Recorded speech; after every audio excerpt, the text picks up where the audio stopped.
Mambo vipi jamani? Asanteni sana. It's so yeah. All right. Okay. It's so cool. Sababu naona kuna a lot of familiar faces na there are many other people. How many of you attended last session? Which I was here. Session ya kwanza kabisa ambayo mimi nilikuwa before I traveled. Cool, watu wawili sio mbaya. Karibuni sana. Kwa majina naitwa Abdulkarim Bihaki. From born and raised in Tanzania, and currently I'm working with DHL Group. I will explain a bit.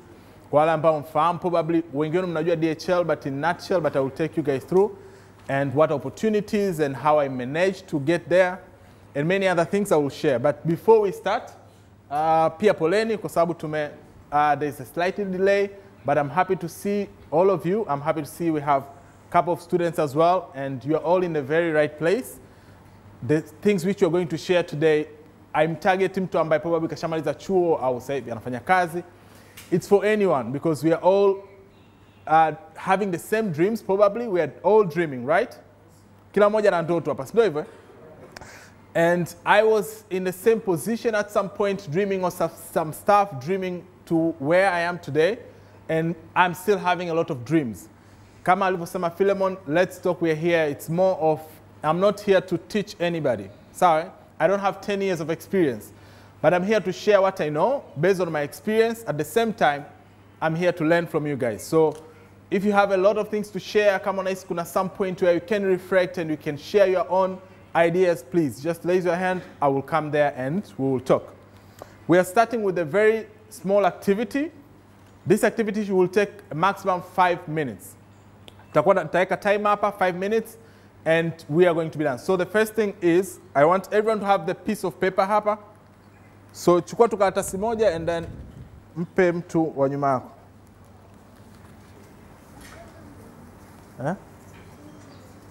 Nitaweka. Sasa hivi nakuwekea.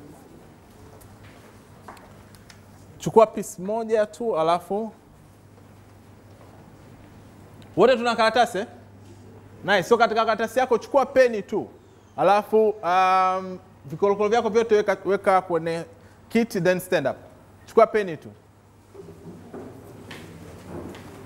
Chukua peni tu alafu vikolokolo vingine vyote viweke chini. Kuna peni za ziada? Yeah. Kuna vijana tu mbele, kuna mtu naona anataka peni. Tunashia peni,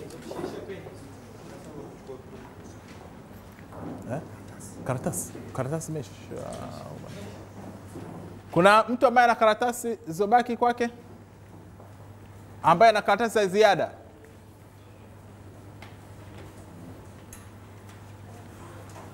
Amazing. So, let's talk. We are starting to talk right now. It's simple. So you have a paper ambayo imeandikwa 10 common facts. Sasa sikiza maelekezo vizuri. 10 common facts. What I want you to do, I want you to meet people. Hiyo 10 common facts nataka nikishamaliza kuongea kitu cha kwanza kufanya utaandika jina lako kwenye full name. Ukishaandika jina lako kwenye full name, I want you to walk around this room. Tafuta watu 10 ambao wana similar facts to yours. Nisikize tena kwa makini. Nikisema facts, kwa mfano, you have your own things unapenda, sio hivyo? Kwa mfano mimi shabiki wa Yanga tena nampenda Mayele. Mfano, sawa? Hiyo ni fact yangu mimi. Mimi ni shabiki wa Yanga. Kwa hiyo zunguka ndani mtafute nani? Shabiki mwenzako wa Yanga ambaye anampenda Mayele. Sawa? Sio fact, sio kupenda mpira. Kupenda mpira kila mmoja anapenda mpira, lakini I want you to be very specific. Mimi napenda chakula, kuwa specific. Mimi napenda ugali maharage. Mtafute mwenzako ndani anafanyaje? Anapenda ugali maharage. So you walk around, you ask people several questions. Ushaupanda mlima Kilimanjaro? Mimi nishaupanda mlima Kilimanjaro. Unaandika jina hapo, jina lake, alafu chini ya hilo box, ukishaandika jina lake hapo juu, katika kila box unaandika sasa hiyo iko kitu anachokipenda. Na wewe unachokipenda, kitu kinacho match nyinyi watu wawili. It's 5 minutes.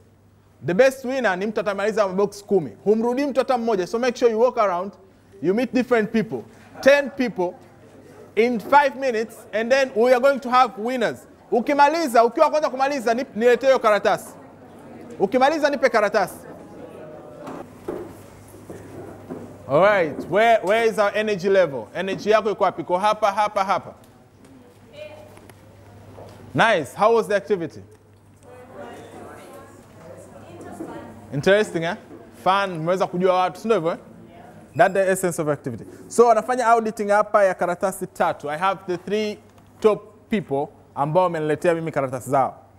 So I'm doing auditing ili mradi nijue kweli, kwa sababu unaweza ukakaa ukajibana huko kaandika tu majina hapa. Nice. Sasa kuna Mary humu ndani? Mary? Yes. Yeah. Mary, ushawahi kuwekeza anywhere? Yeah. What exactly? Kwenye stock and shares. Yes. Nice. Madam Mumbo umewekeza wapi?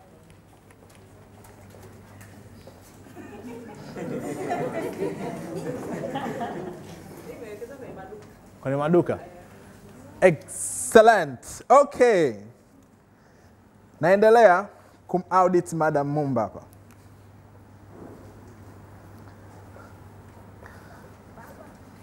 Matayo. Kuna Matayo ndani? Vipi bana? Kwema. Nice. Nimesoma na Matayo. Matayo, unapenda filamu gani? What is your best movie or film?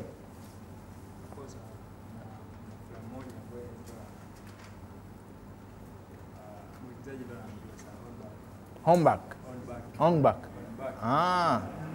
How often? Nani mara ngapi unaangaliaga movies? Kwa ni mara nyingi sana nikiwa nimetulia na sana na some message organize sana. Nice. Na Madam Mumba, what's your best film?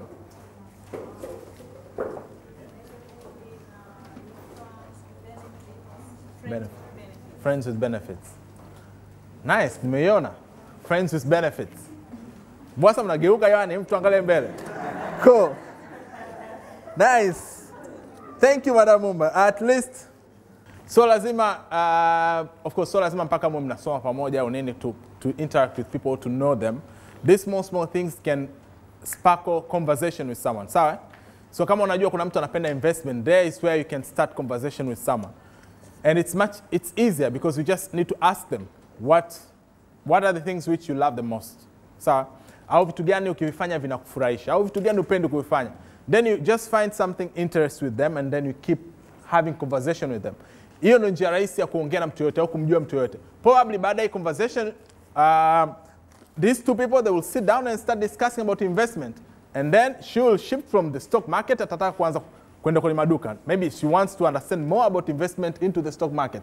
So there is where the conversation starts. And I have hapa karatasi ya mtu mwingine. I have karatasi ya Miss Khadija. Kuna mtu anaitwa Swaum humu ndani?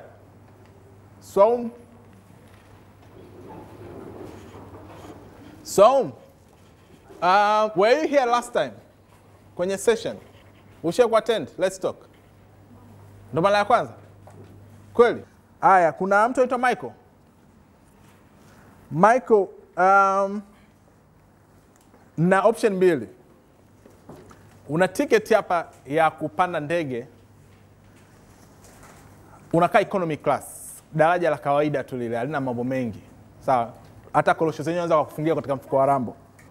And again, kama nilivyojiintroduce, I'm Ukuaji Bihaki. I'm the Global Coordinator for Marketing and Employer Branding for DHL Group, which I'm going to explain in short.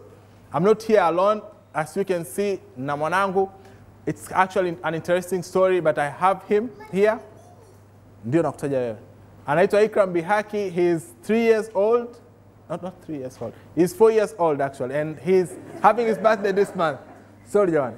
Mambo ya mama yake iko very detailed. Alinifichia birth certificate. Anyway, but yeah, there is me. So this is actually my journey. I'm not having sina 10 years of experience. My experience is actually very, very short. But this is the reason why we are here today. Nimesoma O-level Kinyerezi Secondary Schools. Ambao mko shule, you can already know. Sijasoma Marian Girls or Marian Boys.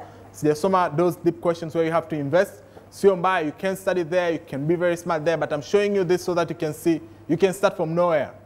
Sawa, nimesoma Kinyerezi Secondary. I hope some of you mnaijua, ni shule ya kata, ipo Tabata. Then I went to Benjamin William Mkapa for A-level. Nimesoma HGE. in Benjamin William Mkapa 2015-2017. Then I went to University of Dar es Salaam. At the University of Dar es Salaam, nimesoma Bachelor of Science in Agriculture, Natural Resources, Economic and Business. 2017-2020. Then also with my experience volunteering and stuff, these are two organizations ambazo I spent much more time, which I want also all of you to learn. Again, wale ambao mko shule, this could be the best practice which you can already learn. I was part of Scout Movement, Benjamin Mkapa, Azania, and all of those places. I was also part of ISEC, and currently I'm an ISEC alumni. So these are two organizations, most of them ni volunteering organization, ni asasi za vijana, kujitolea na kufanya mambo mbalimbali. I can say I'm the proud alumni of these two organizations kwa sababu ndo asasi mbili ambazo zifanya zimenipa mimi exposure, zimenipa experience, zimenifanya nikutane na watu. At some point, of course, masomo yanaweza kuwa magumu na nini, lakini the more you give yourself to the community, the more you find yourself, the more you find what you love. Then, again, at university, when I was still at university, I had an opportunity to work with these two, I would say company. One by that time it was still a startup, so it's an innovation center. So I worked with Innovate Hub, nilikuwa intern na pia nikafanya kazi United Bank of Africa kama intern pia. When kipindi nipo chuo bado. Then I went after university and after my experience with ISEC, the youth organization, I went to work with GIZ. So it's German Development Corporation in the East African community. So tulikuwa tuna mradi wa vijana ambao unahusiana masuala ya digitalization, how young people, they can learn the digital skills. So I was part of the organization and specifically I was doing communication. I was managing communication for the program. Then I was working with Empower Limited. It's a human consulting firm. They deal with trainings, leadership development, hiring people for different companies. So I was working there as coordinator advisory. So I was responsible for, again, trainings and capacity buildings and doing team retreats. Then after Empower, I joined DHL. But until right now, still I'm doing several works and here and there with these two companies na kampuni nyingine nyingi. So I'm doing consulting for Ubuntu Impact. It's also a consulting firm, I would say. Wanaajili kwa niaba ya makampuni mengine na wanafanya trainings kwa my employees. And Inspire Africa, it's an agricultural tech company.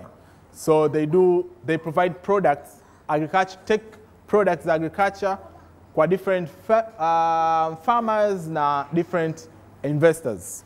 Yeah, so this is, in a nutshell, this is my experience. It's not very much, of course. It could be much for you who you are starting right now, you are going toward your dreams, but of course it's not much. So there's a lot to go, and probably it's never late, it's never early for anyone to start working on their dreams. Now, why did I pull that off?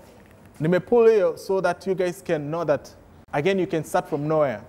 It doesn't matter right now, umemaliza chuo au upo chuo, probably wengi wetu natamani kuna baadhi ya vitu ningevijua kipindi niko chuo so that ninge utilize muda wangu vizuri. That is not the case. You can start from anywhere. Sawa? Tunajua kina Jeff Bezos, tunajua the founders of Facebook na kina nani na hao watu wengine wote millionaires right now. They got rich when they were in their late 40s. Sawa, wamepata utajiri mkubwa wakiwa katika miaka yao ya 40 huko, wengine miaka ya 50. So it's never late to find yourself, and it is not a crime kwako kuto kujua unapenda kitu gani au unapenda kuwa nani. Sawa? Sio kosa. So you just need to find yourself. You just need to attend again more of these sessions. You just need to find those organizations. Kuna organizations za vijana, kuna organizations za wanafunzi, kuna organizations za watu wazima. To find those organizations so that you can meet people and you can know your interests. Mimi napenda kitu gani so that you can cement on that. So again, so now I will take you guys through DHL, and for some of you probably there might be an opportunity where your criteria could match, of course similar to me. So nimejoin DHL group mwaka jana mwezi wa 7, and DHL group, it's an international. What it is important today. So kama nilivyosema, to climb the same ladder, probably not the same ladder as what I went through, probably to go through your dreams, there are some small things ambazo lazima take care of. I wish I had an opportunity to learn this kama nyinyi ambavyo sasa hivi mnafanyaje mna learn kipindi niko shule. There was not that opportunity maybe by that time, au maybe nilikuwa maybe lazy enough to go to this kind of events, or maybe mwalimu wangu alikuwa ni push, nilikuwa sina mwalimu wa kuni-influence.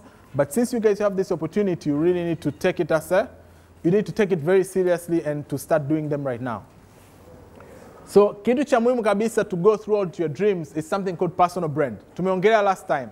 Nilivyokuwa nafanya session last time, and I'm talking it today. Personal brand. Personal brand means to build yourself. Sawa? To make yourself recognized.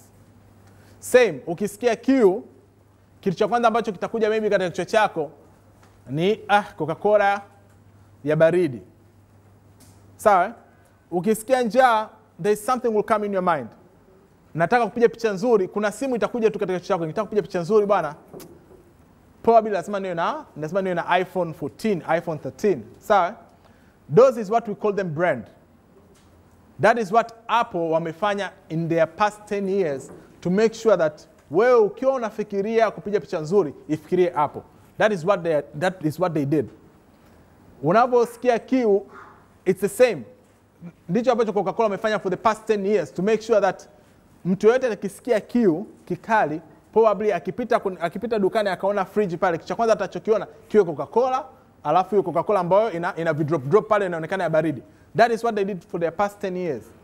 And the same to you. If you want someone to recognize you, unataka either mwajiri akuone, unataka mwalimu akuone wewe ndo you are the top notch, you want your employer waone, you want your friends to see you, you want your employer to recognize kwamba you are doing better. It's what you call personal brand. Sawa? And personal brand, it doesn't mean social media management. It doesn't mean uwe unajipost kama anafanya kina Diamond Platnumz na nini. Hapana, personal brand, it's a very wide thing which I'm going to share with you the few tips. So the first thing which you have to do is to send yourself out of the crowd. Kama umaliza chuo, just ask yourself how many people ambao umaliza chuo with your same degree.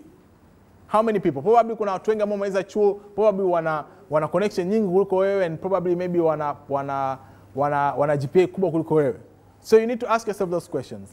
Kama upo shule sasa hivi, jiulize yourself, how many of your fellow students they want to chase the same dreams that you're chasing? Sawa? Kama uko unafanya kazi, ask yourself how many people they want the same position ambayo uko nayo katika kampuni yako. How many people they want to go higher? Yani kama unajifikiria katika kampuni yako in 1 year upandishwe cheo, ask yourself how many people they want the similar position. So in personal brand, what it means is how can you stand out from all of those other people? And it's similar. How many people wanted to go to Germany? How many people, if you ask yourself, wanted the same position I was applying by that time?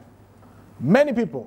And I came to know it was they had almost 1,000 applications on the same position.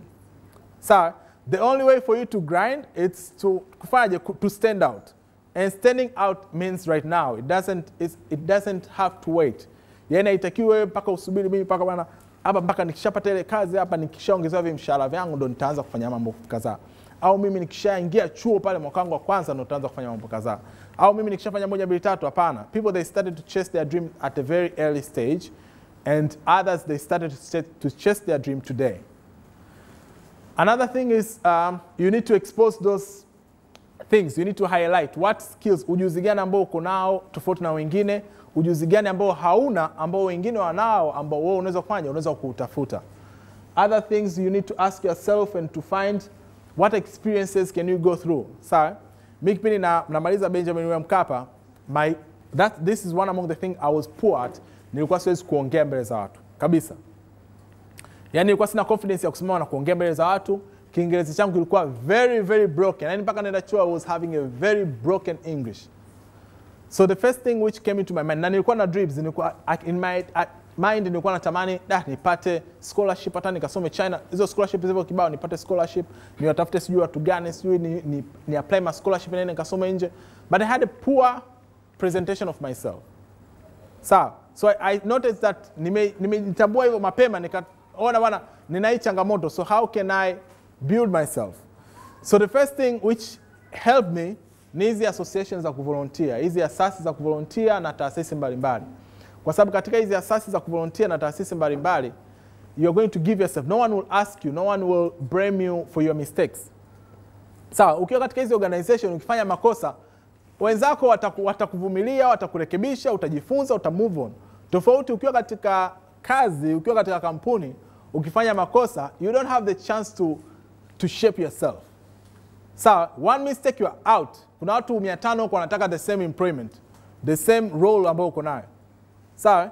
So if you are right now, you are at university, you are at organization, una hiyo fursa ya kufanya kazi katika asasi mbalimbali, kujitolea. Jitolee kwa sababu makosa utayofanya, hata ukisimama mbele ya watu, ukakosea, ukachapia, kuongea pale, watu watacheka, mwisho siku umejifunza kitu, kesho yake unafanya unajiimprove.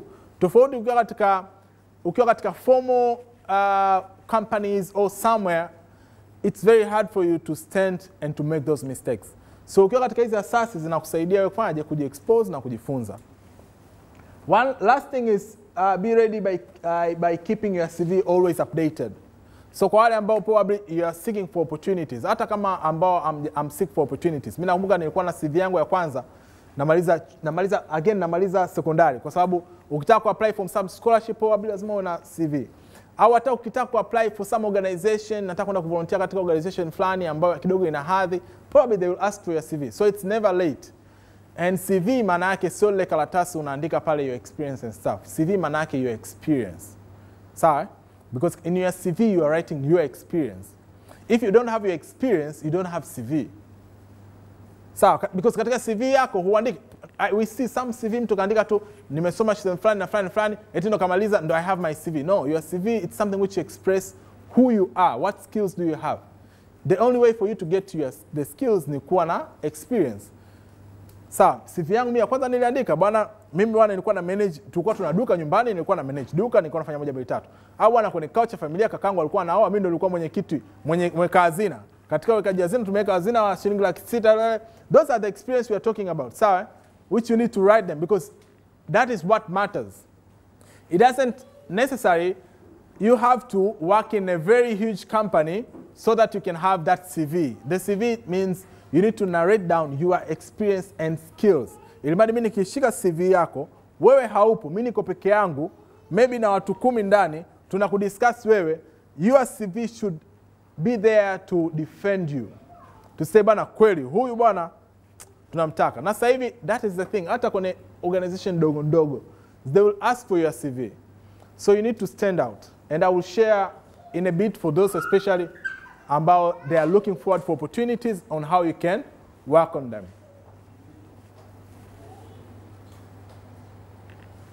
So when it's coming to, again, to build yourself, to build your personal brand, to grow yourself, there's these 4 things which you need to take care of na kufanyia kazi.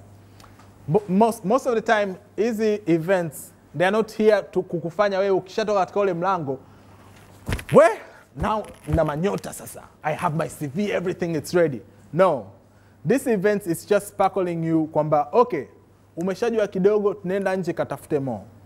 Sawa? The essence of this event. So we are not here to tell you kwamba ukishamaliza hapa probably bibi yake atakutia ndani ya begi utaondoka naye German. No. Au ukishatoka hapa bwana kuna kazi Philemon atakupa kazi. Of course tunataka kila mmoja asafiri, lakini lengo la hizi event ni kuspark that curiosity. Sawa? Kukufanya wewe you go outside of this room to go and find more, to go and learn more. Sawa? And this is what built us, and the same way we want it to build you. So kitu cha kwanza kabisa ambacho inabidi ukifanyie kazi leo na ukitoka hapa is to understand your strength. Kujua wewe uwezo wako uko wapi. Sawa, your strength is what is important. Na kila mmoja yuko unique. Mungu kamuumba kila mmoja unique. Sawa? Yaani Mungu kipindi anafanya uumbaji alimuumba kila mmoja ana unique characters. Utakiwi wewe kukaa ujilinganisha na Diamond au mtoto wa Diamond, alafu ujione yule mtoto bwana Mungu kamjalia. Hapana. Kila mtu kawekewa uniqueness yake katika maisha yake. The difference between us, the difference between you or between me and everyone else is how much we are grinding for our dreams. How much every day mimi nitaamka usiku nisome ili mradi nipate GPA nzuri, nipate division nzuri ya shule. Hiyo ndio tofauti. Lakini hamna eti darasani kuna huyu kipande sasa anajua mathematics, kwamba huyu mathematics huyu bwana ndo alizaliwa anajua mathematics. Hamnaga iko kitu. Sawa, wote tunazaliwa there are two things ambacho mtu akizaliwa anavijuaga. Ukizaliwa kila mtu anajua kuchora, kila mtu anajua kuimba. Sauti itatoka pale utajua kuimba. It's just the matter of how the environment shapes you. Yaani ukizaliwa unaweza kushika karatasi ukafanya hivi. Ukizaliwa unaweza kutoa sauti ukafanya 1 2 3. It's how the environment shape you. Hamna kitu cha ziada kwamba ulizaliwa hapo hapo kapewa badge, huyu bwana huyu mathematician. Huyu kazaliwa, huyu bwana huyu anajua ufundi umeme, hata hapa akiwa mtoto akamtoa akaenda connect. Hamnaga hivyo vitu. The environment shape you, unajua how your parents raise you shape you, but ikishafika extent ya umri wako, probably miaka 18 au miaka 16 au miaka 15, it's your own responsibility to shape who you are. Sio responsibility ya mtu yoyote. There's one thing tunasema kwamba ukiwa mtoto, mama yako ana jukumu la kufanyaje? Mama yako na baba yako ana jukumu la kukuwekea mazingira. Sawa? Ndugu zako, familia yako, mlezi wako ana jukumu hilo kubwa la kufanyaje? La kukushape. Utembee, ujue kuongea vizuri, ujue kula. Lakini kuna extent ukishafika, there are some stage ukishafika, it's your own responsibility. You will never be old, you will never be young forever. Sawa? Yaani haitakuja kutokea wewe hapo ulipo sasa hivi kwa sababu ni kijana utakaa hivyo milele. Iko kitu hakitakuja kutokea katika maisha. You will always grow. Now of course itafika kipindi utafikia utu uzima, utazeeka. You will always, that is must. Yaani haitotokea katika maisha yako sasa hivi ulivyo hapo na miaka 18, mrembo, handsome, ukategemea utakuwa hivyo milele. Hapana.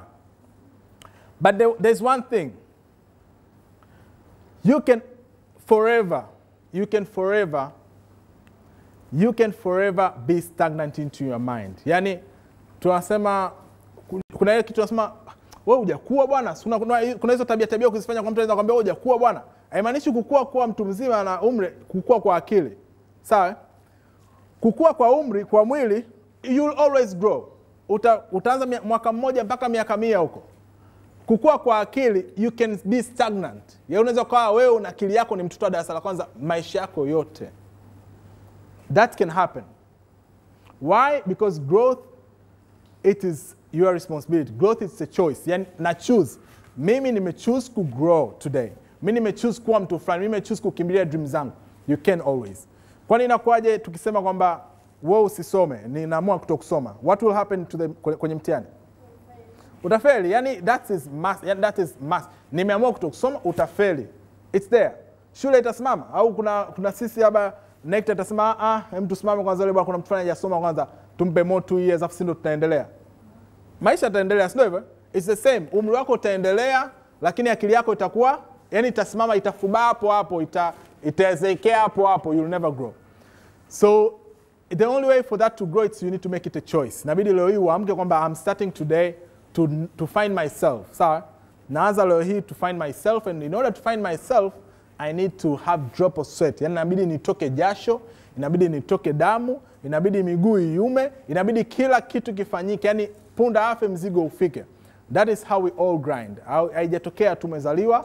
You have the opportunity, kwenu kuna maisha mazuri na nini.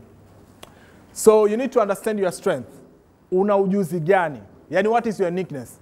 Mimi bwana naweza kuchora, mimi bwana ndio hivyo, labda mimi ni mwepesi wa hesabu, mimi bwana na mwepesi wa kwenye masomo fulani, au mimi probably najua kuongea na watu, naweza kubuild network, au mimi probably naweza kufanya social media, probably mimi bwana mimi mpiga picha mzuri, naweza. Make sure you list those things. Make sure una vitu vitatu be cool. Yani mimi vipiga au agalagaza. Hata ukinyamsha usiku wa manane, hivi vitu naweza ngavifanya. And from those point is where if people they will talk about you, they will think of those things. Yani kama mtu leo akiamka akisema bwana, hivi unamjua bi yake? Yule jamaa yule wa social media yule, namfahamu. They will talk about you according to your skills. Hivi unamjua Samuel? Samuel yule jamaa yule anajua hesabu yule. Sawa? So make sure you find your main 3 things ambavyo you are going to, yani yo piga wa galagaza, you know them. After knowing them, you keep building them more.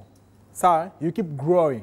So, because probably kuna watu wengine ambao they have the same strengths which you have and probably they have more. So in order for you to be unique, you need to build more. Another thing is understand your skills and competencies. Skills and competencies ni vitu ambavyo unaweza kujifunza. Sawa? Kuna vitu of course what we say, what the world say kuna talanta, sawa? kuna talent, kuna mtu amezaliwa anajua kuimba of course na nini, ana sauti nzuri of course. Tunawachana nao. Wewe una talent gani? Na kuna baadhi ya skills unaweza kujifunza. Leo ukisema kwamba mimi nataka kuwa rubani, you can learn. So we have people who they've learned. Leo ukisema bwana mimi career yangu nimesoma, example for me, career yangu nimesoma agriculture, lakini napenda masuala ya marketing. Kwenye marketing kuna kitu gani? Kwenye marketing kuna masuala ya kudesign na nini. Naweza nikajifunza kudesign. Naweza nikatafuta mtu ambaye anafanya hivyo vitu akanifundisha. So make sure you have skills and competence. So make sure kuna vitu ambavyo uvitafute, vitu gani ambavyo naweza nikajifunza nikaelewa. In DHL right now, I'm doing marketing and prayer branding. Sawa? At University of Dar es Salaam, nimesoma masuala ya agricultural economics and business. Nilijifunza masuala ya graphic designing nikiwa namaliza form 4. Nilipomaliza form 4, nikaenda pale DIT, kuna hii DIT, they have this institute kunyuma, United DIT, blah, blah, blah. Nikaenda, yeah, something like that. Nikaenda nikajifunza masuala ya graphic designing. Na of course, kwa sababu nilikuwa sina hela, nilijifunza tu tools za kutumia Photoshop. Baada ya hapo, nikaingia mitini, nikatumia YouTube, nikajifunza mpaka nikajua. Of course, nimefuta baadhi ya picha zangu, lakini ukienda Facebook, ukiandika jina langu kilitafuta huko, kuna mapicha zamani utaona zamani, nilikuwa najeti sijui na moto, sijui na nini. Of course, hivyo vitu, right now I make fun of them, but there is where I started to learn. So if you want to build yourself, know those skills and competences, naanza kujifunza sasa hivi. Yani usisubiri, usichelewe. Sawa, it doesn't matter uko chuo, unasoma, uko shule, unasoma kitu tofauti, your dream is something else, start today. Find those opportunity, learn. Kitu kingine, find the core values. Core values pia ni muhimu. Who are you? Ask yourself wewe ni nani. Sawa? What are the things you stand off? Sawa, the core values means you need to understand yourself. Sawa, vitu gani ambavyo vinakufanya wewe ufanye maamuzi. Mfano, mtu kaacha simu yake hapa, wewe umeiona hiyo simu na yule mtu anaondoka. You want to make a decision. Niichukue, niache, nimpe Philemon niondoke nayo. The only thing which will make you make that decision is your values. My value is honesty and integrity and humanity. Kwa sababu na value ya honesty, hii simu sio yangu. Naichukua, naipeleka kwa Philemon. That is what value is. Probably for some of you who you don't know. Values means who are you, what things defines you. Sawa? Ni vitu gani ambavyo vinakudefine. And probably kila mtu ana values zake. Kuna value ambazo unatamani uwe nazo. Of course, mtu kumuuliza, what are your values? Yes, I am accountable. I am hard worker. I am timekeeper. Those are things which you want to. You are thinking, you are dreaming of being. Lakini ukijiuliza ndani yako kabisa, kuna vitu utajijibu mwenyewe kwamba mimi value, mimi mvivu kwanza. Of course, mimi mbali na mvivu, mimi ni mbishi. Yaani mimi leta topic yoyote kama ukweli na ujua, tutabishana tu. And of course, ukifanya maamuzi yako, lazima utakuwa mbishi tu, because that is your values, that is inside. But again, value you can change. Sawa? Over time you can change. If you think you want to have good values, you can change. Sawa? And working in these big companies, working in any corporate companies, get good salary, you need to have the best values. You need to have values that align with that company.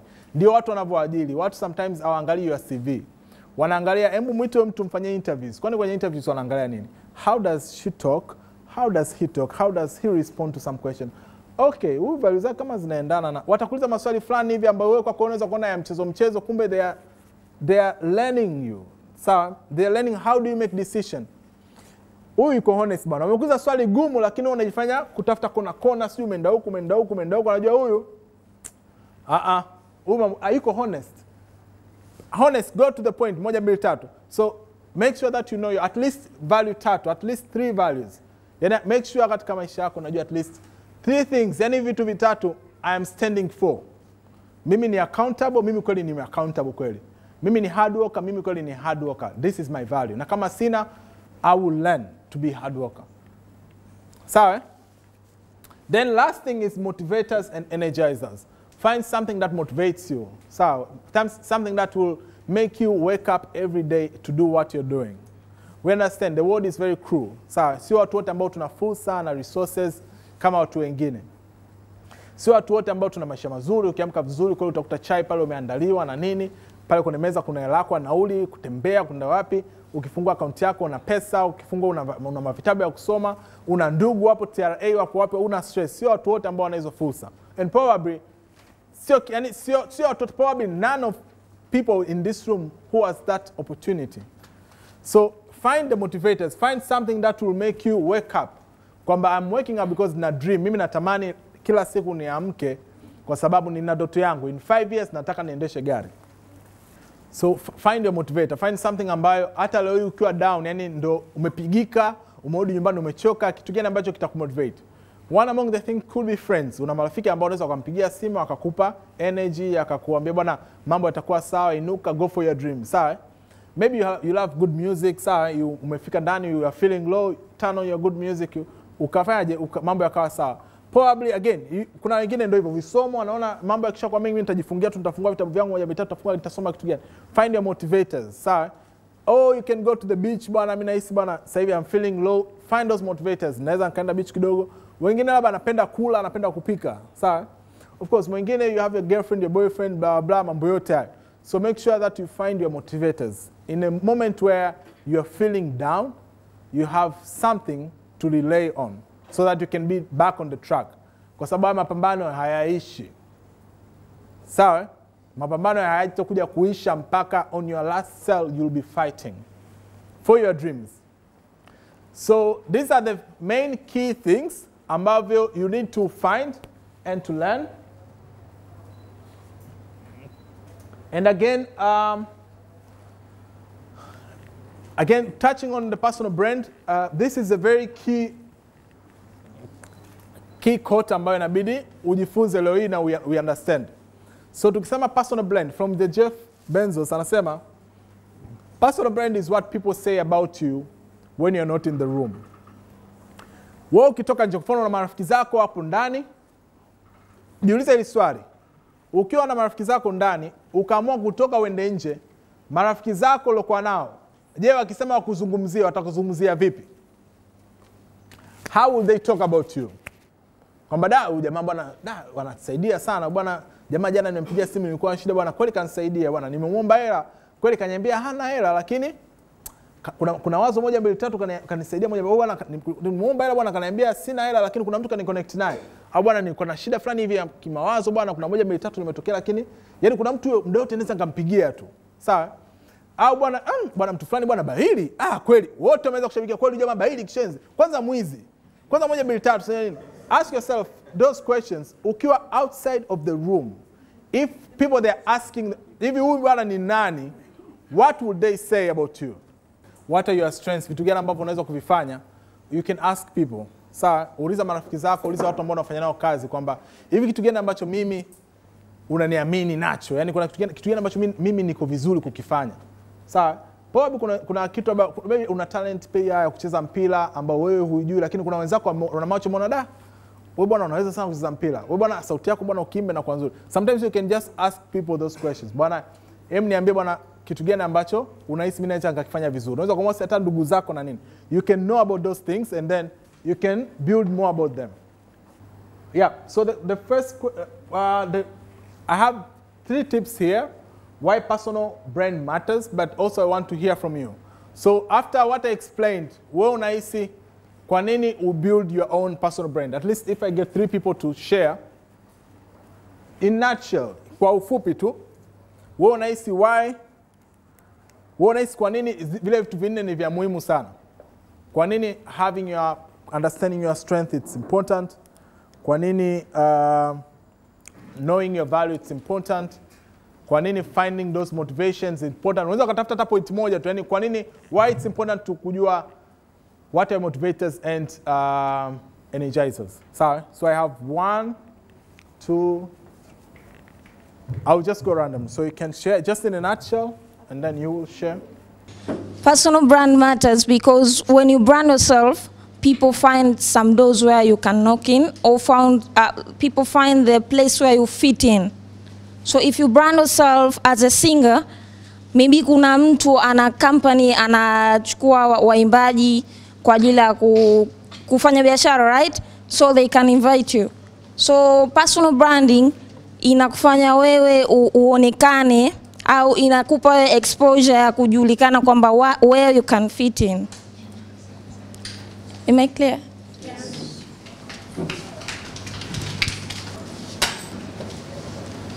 Habari. Kwa jina naitwa Sasubi Zabron. Na kwenye personal brand, kwa mimi ninavyoelewa na nilivyoelewa hapa ni kwamba inasaidia kwa mfano labda watu wanahitaji wafanyakazi au kuna fursa imetokea. Kwa hiyo hii itakusaidia wewe kufahamika nini unaweza, pia na wewe utajua wapi unaweza kufiti kwenye kazi zozote ambazo wewe unazitaka. Maana kuna sehemu au mahali wewe mwenyewe tu ukijiangalia unajua tu hapa sehemu sifiti wala sifiti wala siwezi kufanya. Kwa hiyo ndio hivyo mimi nilivyoelewa. Nice. Hi. Kwa mimi nilivyoelewa, personal brand inaweza kusaidia kutofautisha na watu wengine. Unapokuwa kwenye kundi la watu wengi tofauti, unaweza kutofautishwa wewe kiupekee wako, na maanisha uniqueness yako. Mmoja wa mwisho. Sasa hivi baada ya hapa nitakuwa nakuja nyuma. Bado maswali hapo. I'll just take. Okay, kwa majina naitwa Yaya Buberwa, ni mhitimu wa Bachelor of Arts in International Relations kutoka UDOM mwaka jana. Personal brand inaweza kukupeleka sehemu yoyote ukaingia bila shida yoyote. Like nivo dress hivi and I can enter. Mtu anaweza kusema kabisa like huyu hapo ni shehe. Hujanikuta mimi niko Kigamboni nimevaa kawaida.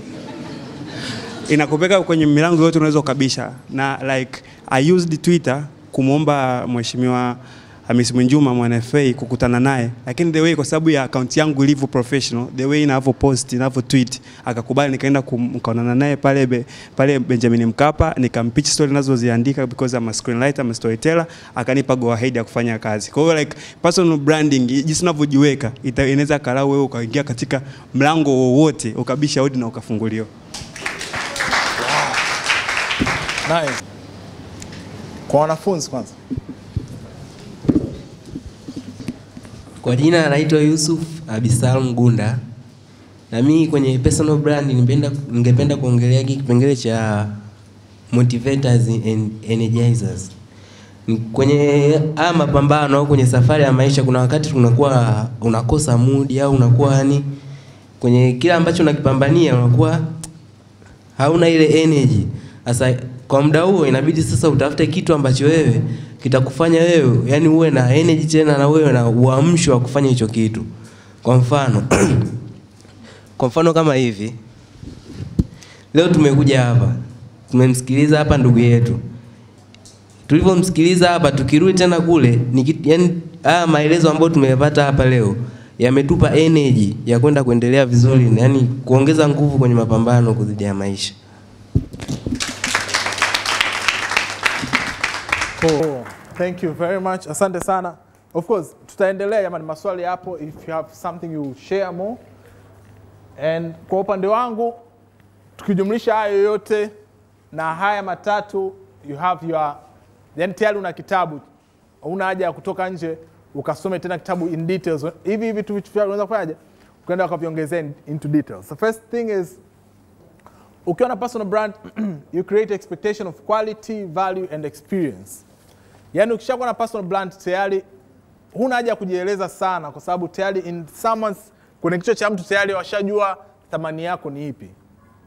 Na hii ni popote kule, yani haijalishi mpaka uwe ndo umeshatoka nje ya formal education system au informal education system uko somewhere. Yani in any level. Sawa? It's same ukiwa shule wanapochagua kaka mkuu na dada mkuu na wataangalia what qualities tayari ambazo ulisha build. Wewe darasani ulikuwa vipi? Si ndio hivyo? Wataangalia hizo qualities zote, sawa? Ukiwa outside kuna watu sasa hivi watakuajiri, kitu cha kwanza watachokifanya wataenda kukagua. Kukagua labda wataingia into social media waangalie wewe una post vitu gani, umeweka ma comment gani huko katika kwa miradi yao huko kwenye page ya Yanga au shabiki wa Simba kule ukarusha matusi na nini. People they will go and seek those things and they will define you according to that. Kwamba huyu bwana hivi ndio jinsi alivyo.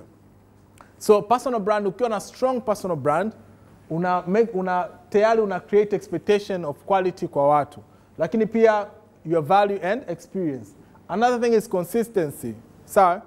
Personal branding, kuna siku moja na huwa tukao tunabishana na mtu anasema bwana wewe ukifanya mambo yako make sure unafanya chini chini watu wasijue. Of course ni muhimu. Sawa, kufanya mambo yako chini chini. But kuna level, kuna vitu na vitu. Sawa? Wewe kama unasoma sasa hivi masomo ya science na ndoto zako kuja kuwa daktari, ukizifanya chini chini, who will know you at the end of the day? Who will support you at the end of the day? Utafanya wale watu wanaokuzunguka, utawapa ugumu kujua wewe ni nani. Sawa? Wewe unasoma masuala ya uchumi kwa mfano. Halafu hata ndugu yako ndani, kaka yako, dada yako na familia yako hawajui uchumi, yani hawajui uchumi ni nini, au pia hawajui wewe unasoma kitu gani. Yani leo ukiamka ukienda kufanya tu exercise, kamuulize kakako, hivi unajua nasoma mimi combination gani? Au kamuulize ndugu yako, hivi unajua mimi chuo nilisoma kitu gani? Probably they don't know. Why? Because you didn't brand yourself. Na pia unawapa wakati mgumu wao sasa unapokuwa na shida ya wao sasa kukusaidia, yani kujua wanakusaidia vipi kifikra, kujua wana connect vipi na watu. Of course support can come from nowhere.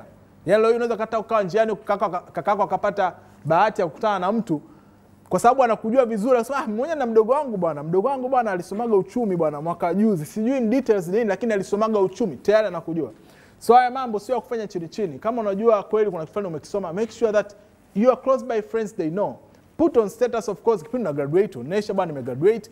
Hii ndio course nilo graduate. Hamna masuala chini chini bwana mimi low key. Nimegraduate, no, post.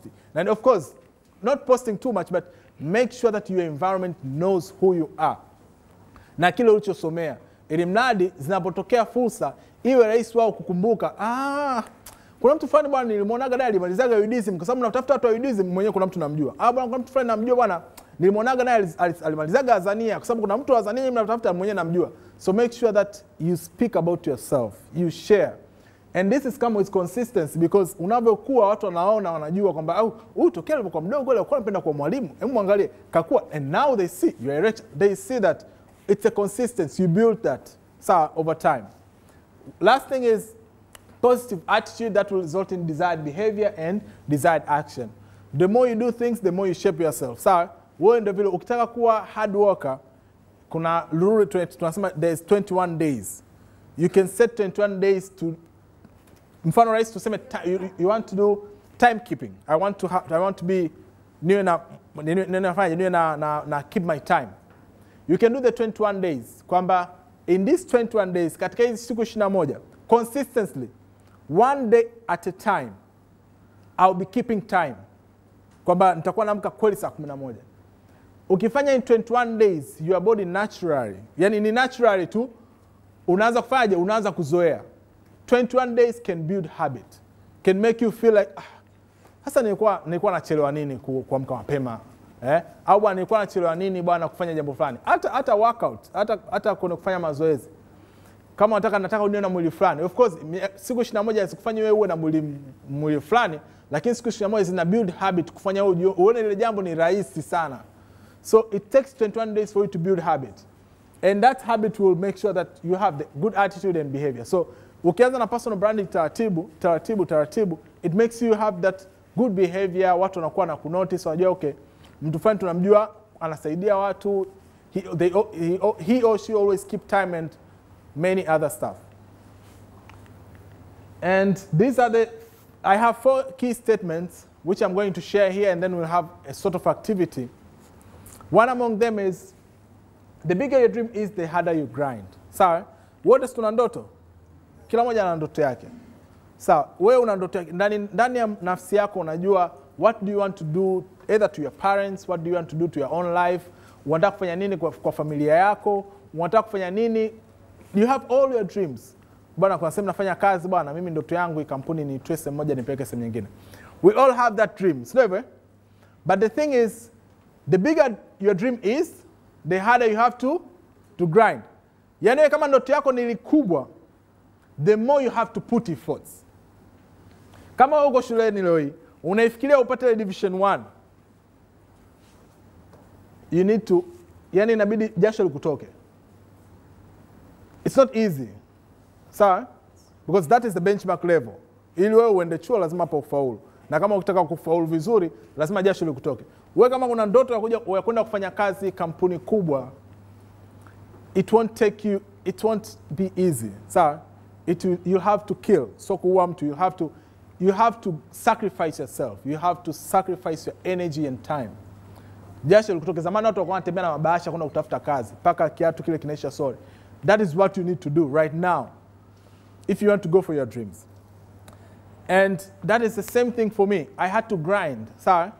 Nimetokea katika familia ambayo, so I'm from a family of 12. Babangu mimi kwetu tupo 12. Katika watoto 12 mimi mtoto wa 3. Katika watoto 12 wote, I'm the first one to go to university. I'm the first one, first of all, to finish Form 4 na kupata fursa ya kwenda Form 6 na kumaliza Form 6 kwenda chuo. The very first one. I don't have someone ambaye unaweza kumwangalia nyuma ukasema da, hebu blaza naomba unisaidie 1 2 3, hebu kuna kitu fulani, kuna sehemu fulani na kwama 1 2 3. Hamna. Sawa? I'm the first person kwenda chuo for the first time. I'm the first person kufanya kazi ya kujitolea na kulipwa hata hivyo mshahara vidogo vidogo. The first one. Sawa? Ndugu zangu wengine, of course, kila mtu anampa kalma yake. Sio hivyo? Kila mtu ana riziki yake. Of course, so lazima kila mtu asome. But for you, you are studying, lazima msome. So lazima kila mtu asome. Sawa? Kama Mungu kakupa fursa nyingine ya kutoa kimaisha, of course you can. Sometimes it can be a hard way, kwa sababu ukishasoma, it makes your life easier. It will take time for you to get a job, but you will get a job. Yani hiyo ndio iko hivyo. That's the rule of life. It will take time for you to get something, but you will get it because you have the expertise. Tofauti ukiwa upo katika mtaara, it will always be hard. Yani utafika kipindi utafika, sasa inakuaje? Yani itabidi utumie nguvu kubwa sana kufikia dreams zako. So it is the same for me. You don't have even una resources, una ndugu ambaye yuko TRA kwa mfano, si una ndugu ambaye yuko serikalini anaweza kusaidia, una ndugu ambaye yuko daktari. Kuna wenzetu wana fursa ambayo ukikoa kidogo kuna daktari wa familia au una ndugu yako daktari. Sijatokea katika hiyo familia, sawa? You all see there, I started at a very ground level. Shule ya sekondari Kinyerezi, unatembea kwa mguu, tunafika shule pale, utakula kalmati ambazo kila mtu anakula, utasoma, na katika shule sisi tulifaulu watu 9 tu katika watu 140. Watu 9 tu, na katika watu 9 watu 5 ndio tulifanikiwa kwenda Form 6. Unapata division nzuri, division ya 3, lakini una uwezo kufanya. Ukatoka katika watu 6 wa 5 pekee yao ndio tukafanikiwa kwenda advance. So that is how much you need to grind. That is how much you need to go for your dreams. The bigger your dream is, the harder you need to go. Kupata fursa kwenda kufanya kazi Germany, it wasn't easy. I had to grind. I had to work for all those small organizations for such a long period of time kufikia my dream. Ndio maana nasema it's never too late. Hapo ulipoanza, find that opportunity where you can go and start maybe volunteering or working. Make sure that you are doing something over time. So the bigger your dream is, the harder you have to grind. But also, the bigger your dream is, the area you have to stand. Sawa? Ukubwa wa ndoto yako, yani ukubwa wa ndoto yako uliokuwa nayo, the area you have to stand. Because so that you can reach there early, inabidi uanze leo, usisubiri kesho. Yani kama unataka kutimiza ndoto zako, kutimiza malengo yako, kuwa mtu fulani baadaye, that you're supposed to start it today. Usisubiri kesho, usipige calendar, don't be procrastinator. Make sure you start today. And lastly, the bigger your dream is, the longer you have to stay up. Sawa? Ukubwa wa ndoto yako ndo, the longer you have to stay up, the longer you have to sacrifice that time. Sawa, usichoke. Yani kama ulishatuma CV 3, CV 4 ukakosa kazi, proceed. Tuma hata CV 100. You'll never know. Yani ile CV ya 101 unayotuma ndo hapo kumbe Mungu alikuwekea kalma yako. Boom. But ukishakata tamaa hapa katika CV yako ya 4 ya 5, nishatafuta kazi. Kazi yenyewe umetafuta wapi? Kazi umetafuta WhatsApp. Nishatafuta kazi wana, nishachoka sasa hivi. Umeona? Au nishatafuta fursa sana, nishachoka. Au nishasoma sana, lakini sio ni matokeo. Umesoma masaa 2, umesoma masaa 3. While ukiuliza wenzako wanaojisomea, probably wenzako hawakuweke wazi. Kuna mtu kweli anaamka saa 6 usiku, anasoma mpaka saa 10 na bado anakuja shule kama kawaida. You will never be the same with that person. Yani hata kama ufanye vipi, haitokuja kutokea aliamka saa 6 usiku akasoma mpaka saa 10. Wewe ulisoma pale asubuhi pale muda wa mtihani mapepa yako ukawa sawa naye. Of course utamshinda kwenye mtihani ukigelezea, but he will be smarter than you. That's the rule. You will never be the same. Yani yeye atakuwa na uwerevu kuliko hata wewe mara 10. Wewe utafaulu kwa kugelezea, yeye kwa kufaulu kwa knowledge yake, na ukija kazini, that is what they are looking for. They are not looking wewe una GPA yako ya 5 ndio tukupe kazi kubwa. They are looking on your skills, expertise and experience. So that is what it is. So if you want to go for your dream, the longer you have to stay. So never lose hope. Usha apply sana kazi au unafanya kazi sehemu ambayo you are not fitting. Love what you do right now while you are going for your dreams. And more effort you have to put in as well. So you have to put what we say 110%. So that is the effort you need to put. Utakiwa kuweka effort ya 100%. Kipindi nenda kufanya kazi nje, that was the same statement tulikuwa naambiwa kwamba kwa kweli ni Mwafrika, ukienda nje bwana, watu wengi sana hawaamini kwamba we can work harder. Sawa? And that is the nature. That is naturally even though vitu wanavyoamini. Kuna ubaguzi hapa na pale. So what I have to do, I had to work 120% probably, even 150%. Kuna muda nitaamka usiku na vitask inabidi nivimalize, inabidi ni impress someone so that I can see I can hard work. And it paid off. Okay, I have a very good positioning on LinkedIn, the platform. Okay, now on LinkedIn, you'll see even how my fellow colleagues, they praise the work I'm doing. We are really happy to work with you and blah, blah. But that, it took efforts. Maybe they don't know kwamba nilikuwa naamka usiku kufanya the same kazi ambayo nafanya asubuhi na everyone else. Maybe ilibidi ni work on weekend while everyone doesn't know so that I can just be extra with anyone else. And that is what differentiates me probably with everyone else because you will never outwork me. And me ukiwa na sura nzuri, handsome, that has nothing to do with me. Ukiwa mrefu kuliko mimi, that has nothing to do with me. Baba yako sio anafanya kazi kama kampuni makubwa, that has nothing to do with me. Si una ndugu yako sio uko wapi, that has nothing. Yani hainisaidii chochote. Si umemaliza una GPA ya 5.5 ukapewa na certificate chuo pale wakakuita juu wakafanya, that has nothing. You will never outwork me. Why? Because there is extra thing I'm putting in my life which you don't put, which utachukua ile mama. Wewe umelala, mimi nitasoma. Wewe umeamka, wewe umetuma CV 3, mimi nitatuma 5. Sawa? Wewe umeenda katika interview 4, mimi nitaenda katika interview 6. So I'll always do those extra things to keep myself different. And the more you do those extra things, you'll also feel proud kwamba I'm doing extra things, I need to deserve extra stuff. That's it. Yani I'm doing extra things, I deserve more. I deserve more than you. We will never be equal. And that is the same mindset you need to have. If you have bigger dreams, you need to put more efforts. Umeshuka, you have low energy, you are feeling low, find those energizers, find those good music, find those good people you want to talk to, go and talk to your parents, go and talk to your friends, find your boyfriend, find your girlfriend, sit down, make sure that tomorrow you come back stronger. Yani amna kulala. That is how you need to go, because you need to stay awake every single day. And that is when you have a bigger dreams. That's it. Do we have any questions so far? Asante, naitwa Brighton Maagi.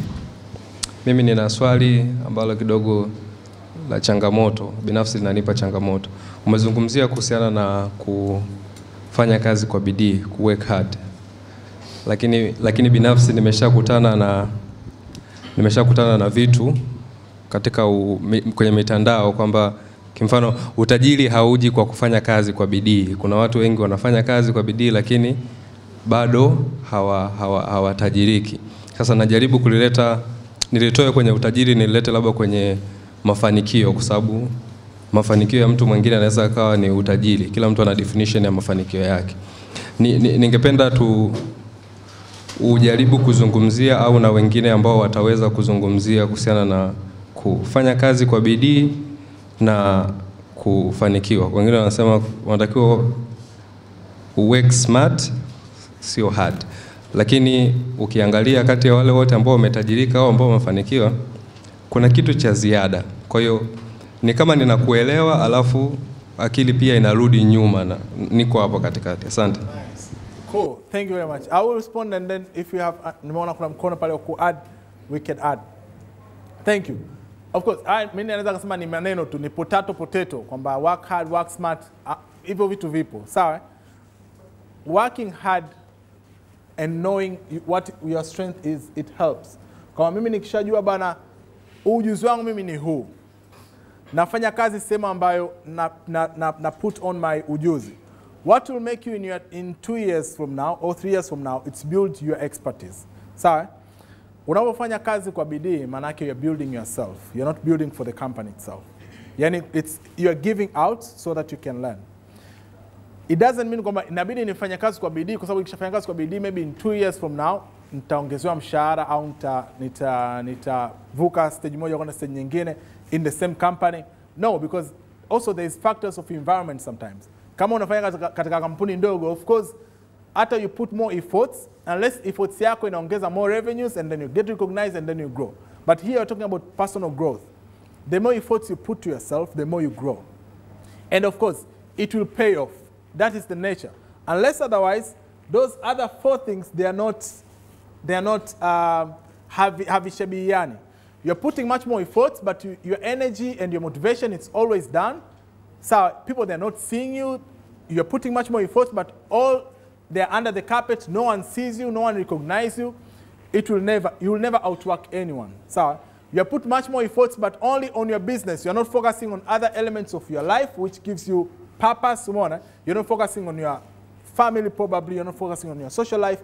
So all these other elements, they are key. But hard working always pay, but doesn't necessarily mean kwamba when I hard work, inabidi kampuni fanyaje, maybe probably inilipe hapo hapo. But it means when you are hard working, you're building your own expertise, probably it will help you to move on from one stage to another. Maybe I will hard work because I will gain experience to apply kazi nyingine, mradi niipate and I will get more salary. That's the mindset which you're talking about. So even for me, when working with ISEC is a voluntary organization. No one pays you. No one pays for your efforts. Kikubwa tunachokifanya ni ulifanya kazi nzuri, but no one pays you. But you are hard working. The more I put efforts, kwa sababu nimesoma masuala ya agriculture, but when I worked hard into that role, into marketing and stuff, I built my own expertise. Nikaweza to carry my own experience to GIZ, and in GIZ, when I put much more hard working experience, it gives me much more, I would say, expertise and energy to work with DHL. That's the nature. So you need to have all of these elements together. And it's not in one place, you put your own mind hapa. And again, all these people, I would say, they worked hard. Of course, it's the same. Working hard and working smart, it is the same. You just need to understand what is your values, what are your strengths, what are your motivators, what are your energizers, and go through your dreams. That's it. If you don't have any dream and then you're working hard, it's like unapotaka kwenda wewe kazi yako unatembea tu. That is the same thing. You don't have your dream. You don't know where you want to go, but you put much more efforts. You won't reach anywhere. You don't have purpose. You don't have something which it will make you go through this rail. So I would say that you had something to add. You can add, then you can add. Yeah. Hello. So me, I have something to add. I'm a Muslim brother. You say working smart versus working hard, right? It has to be a balanced equation. It has to go both ways. For what I know. So nafikiri changamoto ya sisi vijana wengi ni kwamba we don't choose to balance our life. We don't choose to balance our lives. Tunadili labda na vitu vichache katika maisha. So what I have to advise ni kwamba kuna msemo unasema Rome was not built in one day, sio? Sasa vijana wengi tunataka papa. Right? Yani mtu ana miaka 21, let's say fresh amemaliza university, alafu anataka hapo amiliki gorofa. You see? So unatakiwa ujipe muda, you have to work hard, you have to get familiar with life wisdoms. Soma sana mind coachings classes, hudhuria kama hizi. So that's where you will grow, and in the same time you have to work hard, and then kitu chengine, choose your growth path. Kuna mtu mwingine anafikiria nikipata kazi fulani, let's say ya kulipwa mshahara fulani, yeye amemaliza. So you have to make sure you grow each and every day, but by improving your expertise, ili uweze, wengine wanasema unakuwa job chaser, sio? Yani leo umepata kazi ya mshahara zaidi, you go, sio? So I think that's it. Okay, thanks. Jina langu ni Salmini Abdul Salimu Mlaki. ni mwanafunzi wa NIT Shipping and Port Logistics Management. Nilikuwa nahitaji kuzungumza kidogo kwenye swala la work hard na work smart. Watu wengi wanatumia maneno interchangeably, lakini is like the same thing. Watu wengi wanajua work hard ni pale unapotaka kufanya kitu, unakifanya kwa nguvu hicho kitu kwa wakati huo. Lakini sivyo. Work hard ni kubalance vile vitu unavifanya vipi ili vije kutokea kile unachokilenga. Sawa? Unaweza wakati ule umekipata hicho kitu kimekuja kama ajali. Unataka ukifanyie kazi kwa bidii uje ukifanikishe. Haiwezi kawa sawa, sio? Sasa ukishajua mimi nataka kitu gani, anza kukipangilia mapema. Even kama ulikuwa leo unafanya masaa 10 kwa sababu ndio unasema ni work hard, lakini kama ungejua mapema ungekuwa unafanya masaa 2 kila siku. Instead ya kufanya masaa 10 kwa wiki moja, unafanya kwa mwezi mzima masaa 2. Wewe unaifanya masaa 2 kwa mwezi mzima, umework hard kuliko aliyefanya masaa 10 kwa wiki nzima. Yaani kila siku unafanya masaa 10. Mimi nafanya masaa 2 kwa mwezi mzima, wewe unafanya kwa wiki moja. Hatuwezi kuwa sawa. Kwa sababu mimi kile kitu nilikipa muda wa kutosha. Kwa hiyo ninapata muda mrefu wa kufanya nacho japo nafanya kwa kiasi. Alafu vile vile kitu kingine nilikuwa nataka kutoa mfano mmoja. Work hard sio pale unapata hiyo kazi ya kuifanya. Andaa plans mapema. Andaa goals zako mapema. For instance, nilipokuwa first year, timu yangu, the course ninayosoma haikuwa na timu. Haikuwa na timu ya mpira kwa sababu ilikuwa ni course sisi ni intake ya pili. Lakini nikasema sisi ili kombe lazima tulichukue. Tulichukuaje? Kwanza nataka kukusanya watu tuende tukacheze tuchukue kombe. Nilianza kwanza kutafuta wachezaji darasani kwangu. Nilipopata darasani kwangu, nikatafuta bonanza, nikafanya bonanza la kukusanya na madarasa mengine ambayo ni ya kozi yetu. Baada ya kupata bonanza, tukapata wachezaji. Atuwapeleke wachezaji kwa mashindano. Tukaanza kutafuta mechi za kirafiki. Unajua nani mzuri, nani mbovu, nani ataanza, nani atakanya. Mwisho wa siku tukaingia kwenye mwaka wa kwanza kwenye mashindano, tukatolewa kwenye group stage. Lakini tukajua kwamba tulikosea hapa na hapa. Kwa hiyo tukifanya mazoezi zaidi, tukatengeneza vijana zaidi, mwaka wa pili tukachukua kombe na mwaka wa tatu tukachukua consecutively. Hakuna ambaye ametushinda. Kwa sababu ulikuwa ni mpango wa muda mrefu. Nilikuwa na malengo ya muda mfupi, mwaka huu tunataka tuchukue kombe, hapa tunakusanyana. La, usingefanikiwa. That is. Thanks.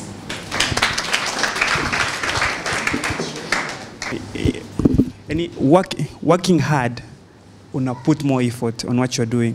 Working smart, unakuwa innovative na unakuwa creative. Like when I started writing the stories, hamna mtu alikuwa anasoma. Lakini I was not disappointed kwa sababu I was not doing for people, nilikuwa nafanya kwa sababu yangu. Ndivyo endelea like Tabora Boys kuandika, nikazi draft. I wanted 4 stories zijitegemee na zitegemeane. Yaani kwamba character huku anaweza kaja huku lakini story ya huku is change. Nikapata nafasi ya kwenda kuonana na naibu waziri mwana FA and I pitched him the stories.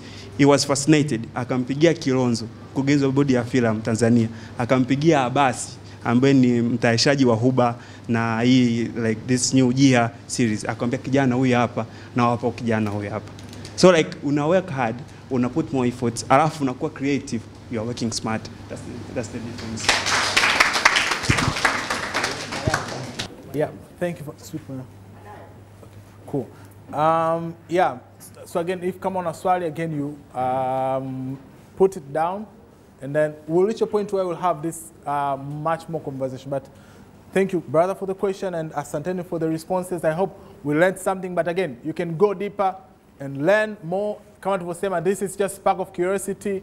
I'm not a professor, but we know things perfectly. But we're here to inspire one another. So these are the stories, true stories. Ameelezea story yake because he went through the same thing. Ameelezea story yake. He went through the same, we went through something about my experience. So you already know. Most important thing is make sure that you una malengo yako and you work hard, putting on creativity, work smart, whatever the case, go for your dreams. So we are going to do this small sort of activities and then we proceed. So it's simple. Nataka tuwe katika makundi ya watu 5. Katika makundi ya watu 5, make sure mtu mmoja kati yenu ana smartphone na ina internet. So especially kwa make sure that mnajidistribute. So kundi la watu 5 na katika watu 5 make sure that mmoja ana smartphone.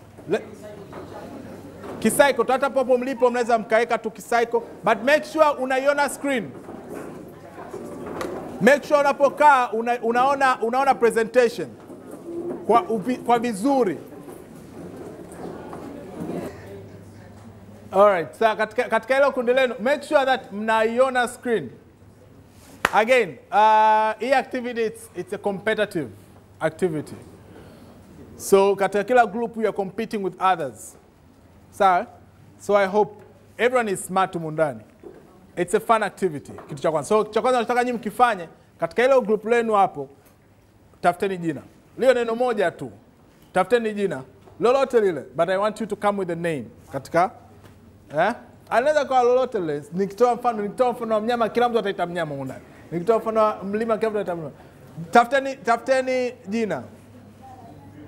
Jina la ushindani.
Tayari? Mna team name. Simu itatumika ni moja tu. So there's a QR code hapo. So lazima uscan. Unaweza kuingia katika browser yako, simu moja tu itumike. Kwa hiyo kuna magrupu 15 tu. Nenda andika menti.com. menti.com. menti.com. Kama ushaandika menti.com itakwambia ingiza namba. So utaingiza 35876235.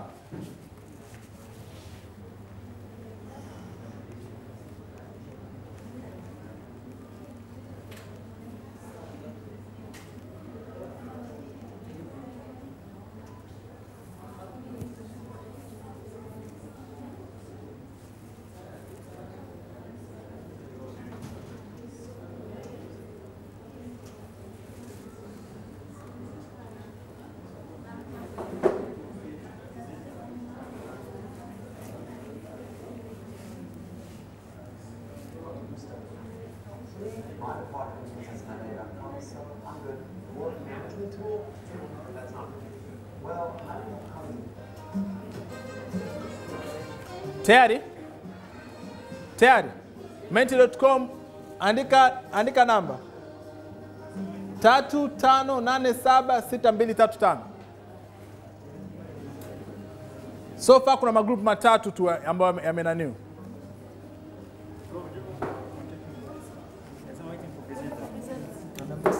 Nivo tayari. Ukishaingia itakwambia you are all set, itaonyesha thumb hapo inaishia. Tulia hapo. Yani inakuja hivi. Adaptive planning. No, mrudi ni menti.com. Yeah, go. Hii ni browser au? No. Ingia kwenye browser. Kwenye Chrome au Google. Yeah. Kwa ni menti.com. Menti.com. Yeah. Cool. Kuandika hapo 35876235.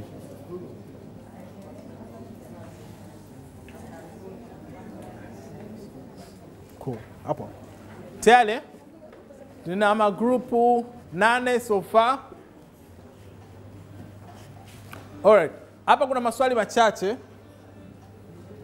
Maswali haya useni chochote na tunachojifunza leo. Na wala useni chochote unachojifunza katika maisha yako. It's just fun questions. So, but at the end of the day, I want you to interact. Kila swali unalokuja mjiulize faster. This activity, maswali yatakuwa na pop pale. majibu yatakuwa yanaonyesha kwenye simu yako, mnabidi mchague jibu.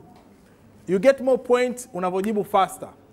So watu wote mnaweza mkajibu swali hilo moja, lakini unapata pointi, mtu wa kwanza kujibu anapata pointi nyingi kuliko wa pili, kuliko wa tatu, kuliko wa nne.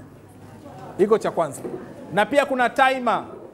Kuna sekunde tu chache. Kwa hiyo ukikaa ukasubiri sekunde zitaisha, unakosa mapointi. I hope mko tayari na magroup 9. Kina gani na struggle jamani? Maingia menti.com. Hapo. Ukisha hapo. Nikipress ita change. So wote screen zao zinaonyesha you are all set. Sio hivyo? Cool. Swali la kwanza, it's simple. I want you to, what is your team name? Faster too.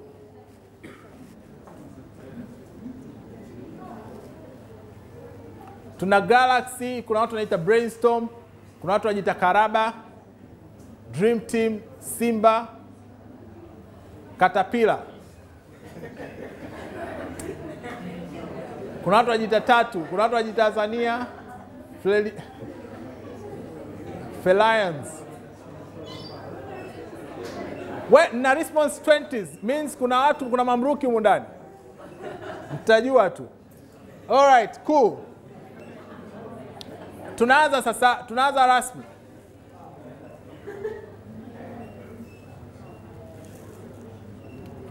So make sure you are focusing on kwenye simu yako. Inasemaje simu? Okay, get ready.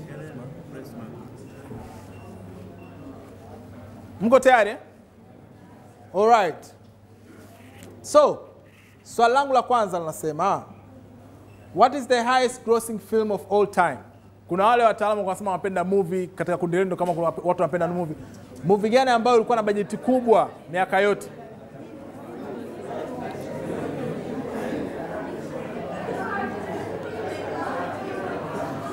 All right, thank you. Jibu lilikuwa ni something called Avengers Endgame. Magroup 10 yamekosa, yalikuwa yameandika Titanic. Focus. Make sure you focus. Swali la pili. Mdiscuss huko ndani ya group lenu, kuna watu maybe wanajua mambo. How many continents are there on earth? Unasemaje? Kwa nini?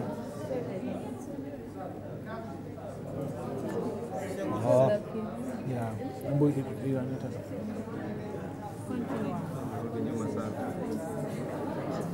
Rudi tena kwa menti.com. Bwana, kuna magroup mawili amesema tuna mabara matano. Tutajua tu. Lakini magroup mengine yote wamesema kuna mabara 7. Mimi niliwaambia mji mix wanafunzi mmewaacha. Haya. Kazi mnayo. Swali la 3. Which country won the FIFA World Cup in 2018? Which country won FIFA World Cup 2018? Kuna watu wanaingia changa, nishawaona. Je, ni Brazil, ni Ufaransa, ni Ujerumani?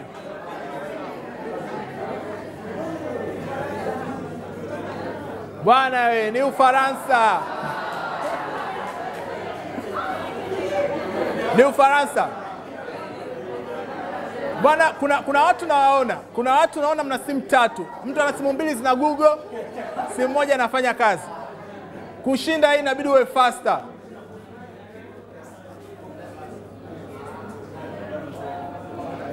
Swali lingine. Who sang his song Shape of You?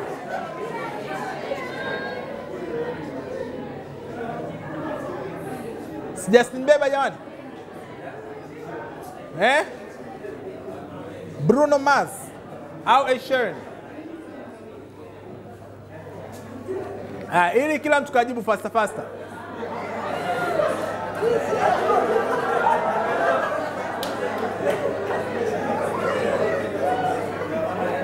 Sina comment. Okay. Swali lingine lakuja, how many times does the average person drink in a day? Yaani mtu ana drink mara ngapi? Yaani unafanya watu na kufumua mara ngapi kwa siku?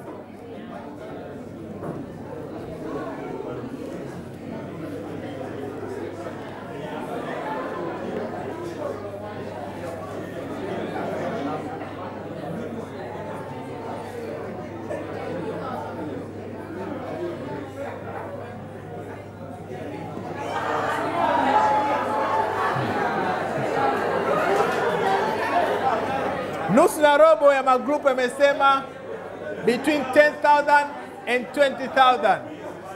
Poleni.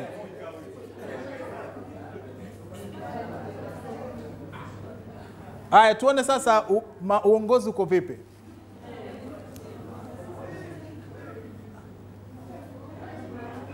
Right, Dream Chasers wanaongoza. Tunaendelea. Mchezo hujaisha. Na Simba na Smart msijisikie mko chini. Bado maswali mengi. Simba na Smart msijisikie mko chini, bado maswali mengi. Na Dr. Centipede.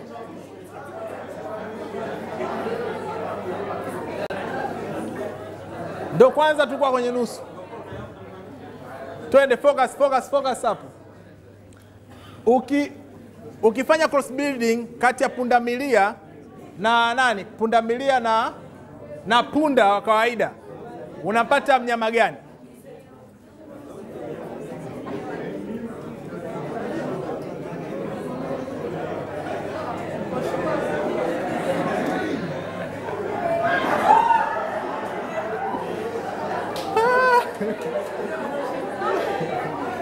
Unapata what the hell?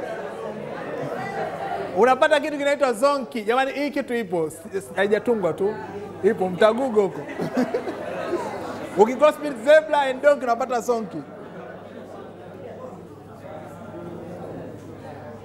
Swali la 7.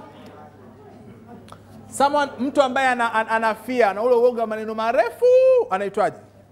Huo ugonjwa huo unaitwaje? Angalia katika simu yako.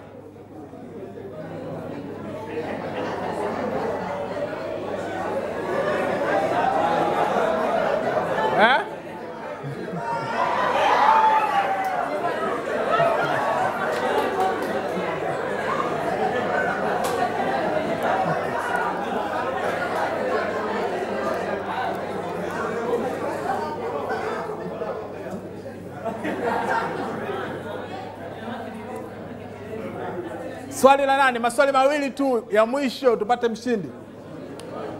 Ketchup, yani ile ketchup, ile tomato, ile ketchup imetoka hiyo imetoka katika lugha gani? Ketchup. Mambo kama interesting ukiyafanya unaondoa mawazo. Mambo.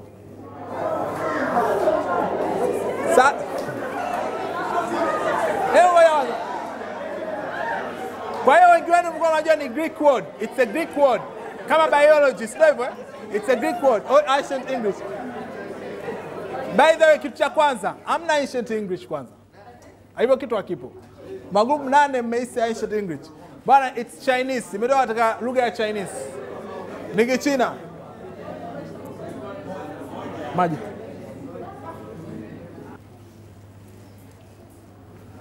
Twende. What did Cleopatra? Mnamjua ile Cleopatra yule alikuwa malkia sijui wa Misri. Alitumia kitu gani kudissolve into the vinegar? Hapo ndo mdiscuss hapo. Nyinyi wenyewe ndo mdiscuss, mnaojua Kiingereza.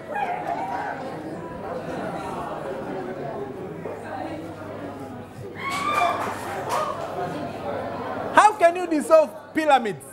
Hivi unajua ukubwa wa pyramids? You didn't vote in time. Muda umeisha kabla ya kuvote.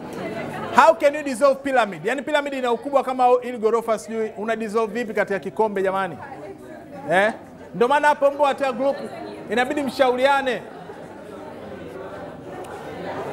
Na pia hakuwa na roho mbaya kiasi cha kwamba akadissolve moyo wa mtu jamani.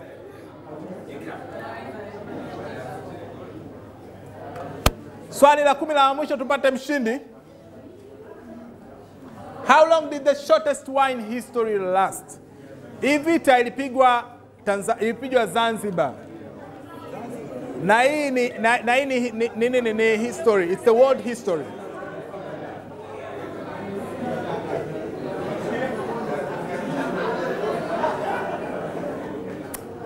That 8 minutes.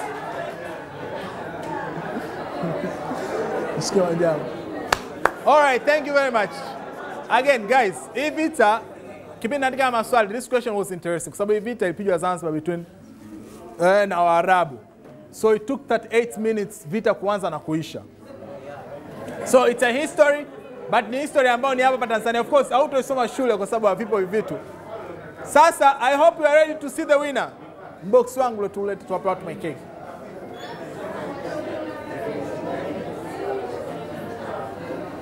And the winner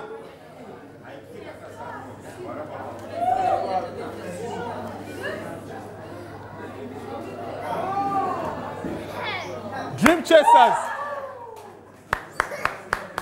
Mshindi wa kwanza.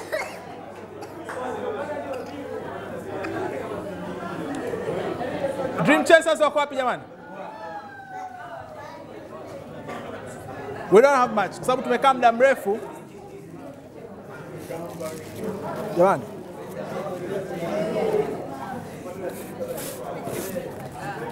So they have to, there are some snacks. Of course, ziko nyingi, so sharing is caring. But asante, how was it? How was the activity? How was the activity? Anyone to share? At least mtu mmoja kwa group. Na watu Simba ongeza efforts. How was the activity? Interesting. All right, so we are going to have 3 minutes. We're going to have 3 minutes break. So 3 minutes break, you can use, I don't know, you can use washroom, anything if you want. And then we are going to be back here in 3 minutes so we can proceed and wrap up. Sasa hivi